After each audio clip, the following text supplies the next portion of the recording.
اصل سلامه د دغې جلسې مبارکي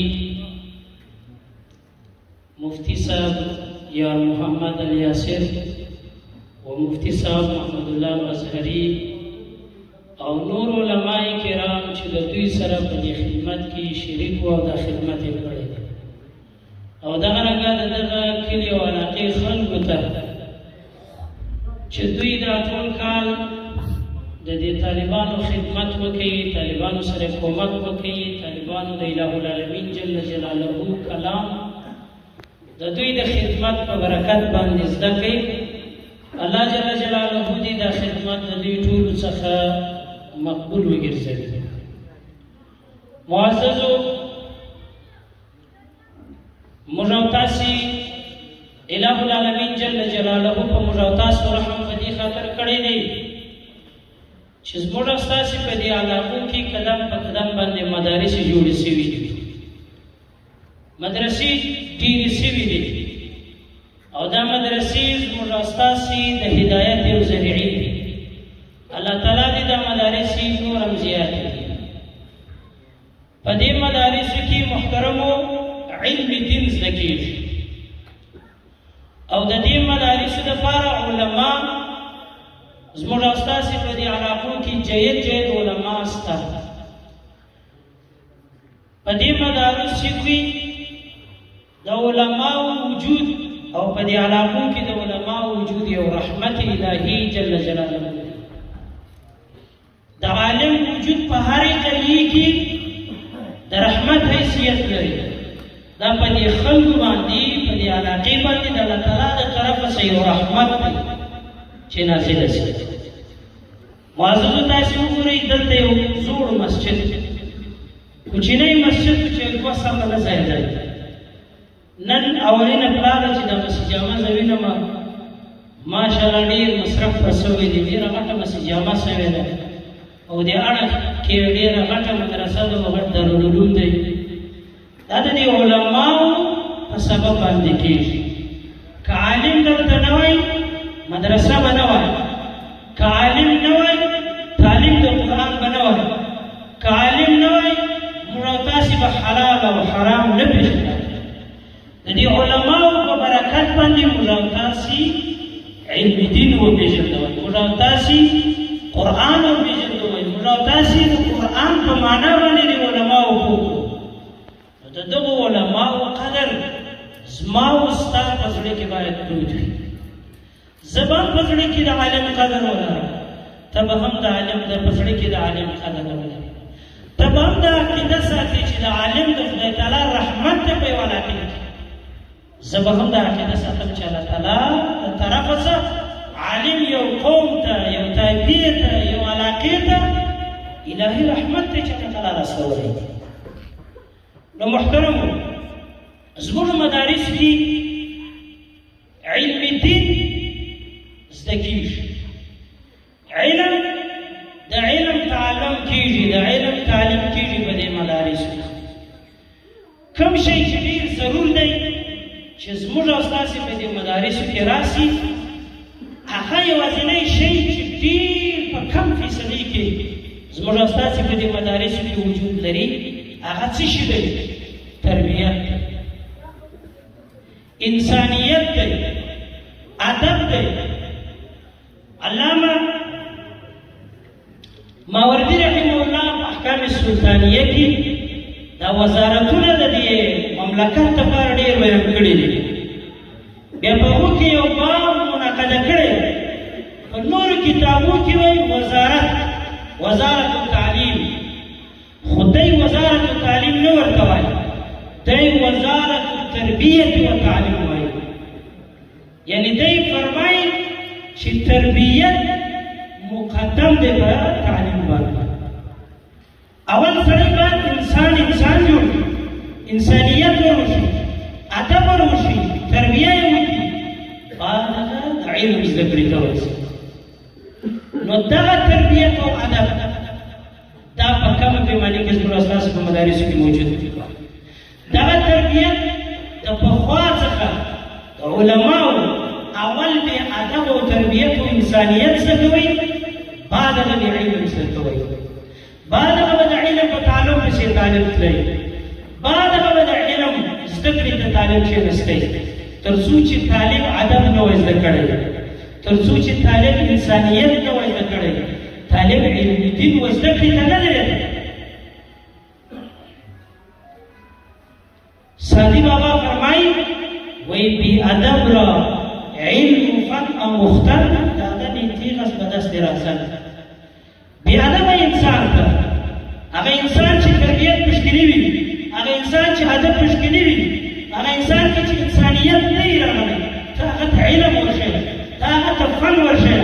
د دې داسې مثال سعدي بابا ورکړی دی، وایي لکه یو چاړه یو چاقو د غله په لاس باندې ورکړي نه وسي. دا علم د هر چا په لاس ورکول، دا علم هر چا ته زده کول مناسب نه دي، تر څو چې د ده تربیه نه وي سوې، تر څو چې دته انسانیت نه وي ښوول سوی، تر څو چې دته ادب نه وي ښوول سوی، علم مه ورښیه. زموږ اسلاف تاسې وګورئ د دې علماو اقوال چې موږ ورته وګورو، هغو ټول ادب مخکې زده کوئ، انسانیت یې مخکې زده کوئ، بعد د علم په تعلم کې تلل، بعد د علم زده کوئ.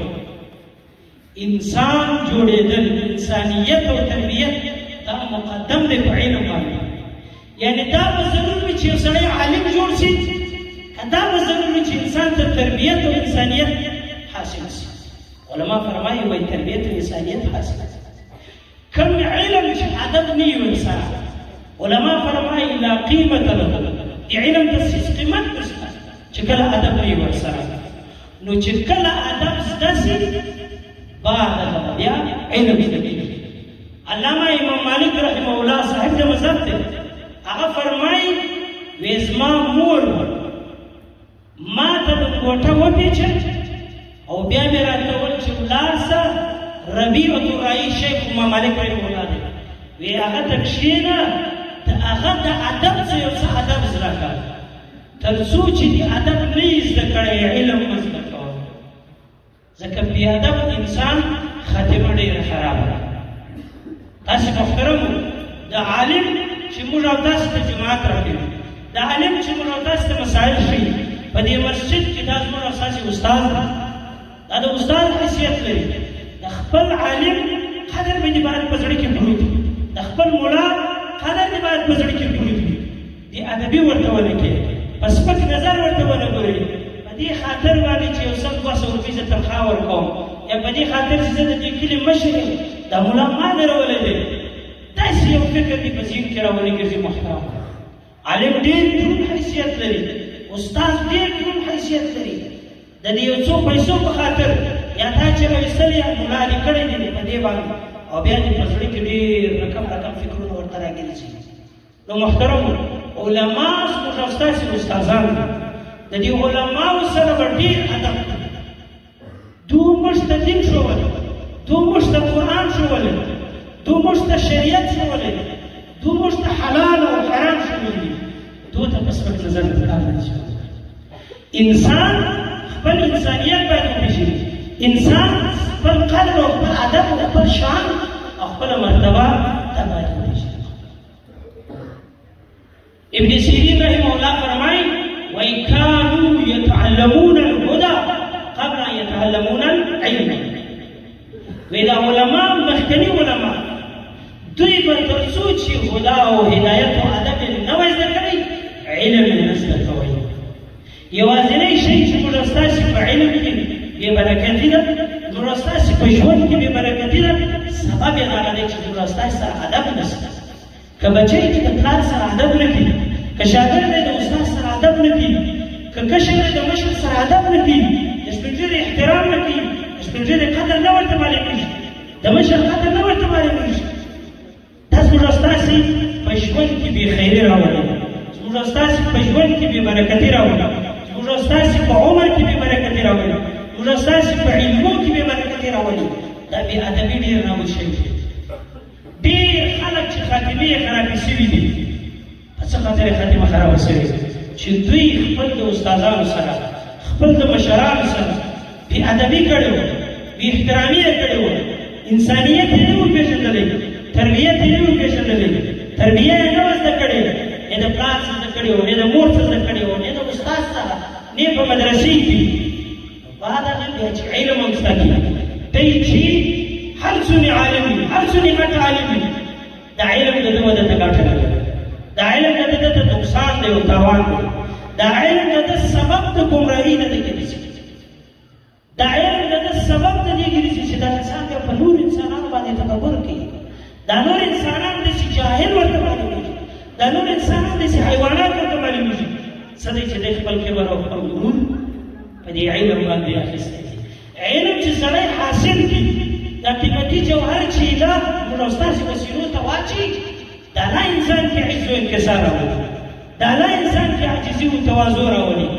او کم علم چې کم پوهه چې سبب د بېادبۍ وګرځېدل، سبب د بېتربیتوب وګرځېدی، او سبب د دې وګرځېدی چې ته په نورو انسانانو باندې ځان لوړ وګڼې، نو دغه وخت کې ستا هغه خاتمه خرابېدو سبب هغه موجود سبب. نو محترمو، عبدالله ابن مبارک رحمه الله یو ډېر غټ ستر محدث دی. هغه څه فرمایي؟ هغه وایي طلبت الادب 30 سنه وطلبت العلم 20 سنه. وایي ما ادب 30 کاله تېر کړل، په 30 کالو کې ما ادب زده کړ، او علم چې مې زده کړ په 20 کالو کې مې زده کړ. د علم حقیقت ده، د علم عمق چې زه وولیدلم په 20 کالو کې، لیکن ادب مې 30 کاله په دې ادب کې تېر کړ چې زه د ادب زده کړم. ادب او تربیه دا یو داسې شی دی چې نن زمانه کې په مدارسو کې، په مساجدو کې، په قریو کې، په ناسته ولاړه کې، په هر ځای کې د غنقا حیثیت لري. ورک سوی دی.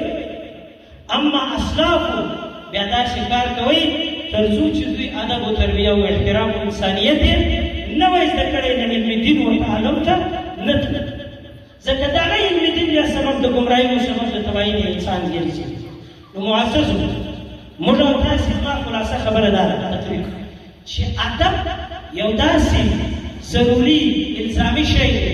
تربیه د خپلو اولادو په دې مدارسو کې، د دې مدارسو چاردیوالیو ته خپل اولادونه داخل کړي چې د دوی د عقیدې تحفظ وشي، د دوی د اعمالو تحفظ وشي، د دوی د اخلاقو تحفظ وشي، دوی ته انسانیت او قدر او ادب او احترام د پلار، د مور، د استاد، د قوم، د مشر دا ورته وښودل شي.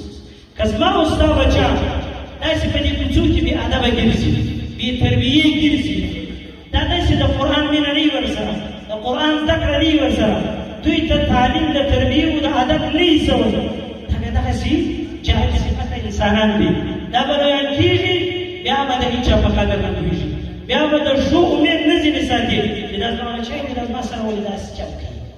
دا خو ته ادب نه ورښولی، تا انسانیت نه ورښولی، تا سمه اسلامي تربیه نه ورکړې، تا د علم دین هغه تعلیم نه ورکړی، مدرسې ته نه واستولی.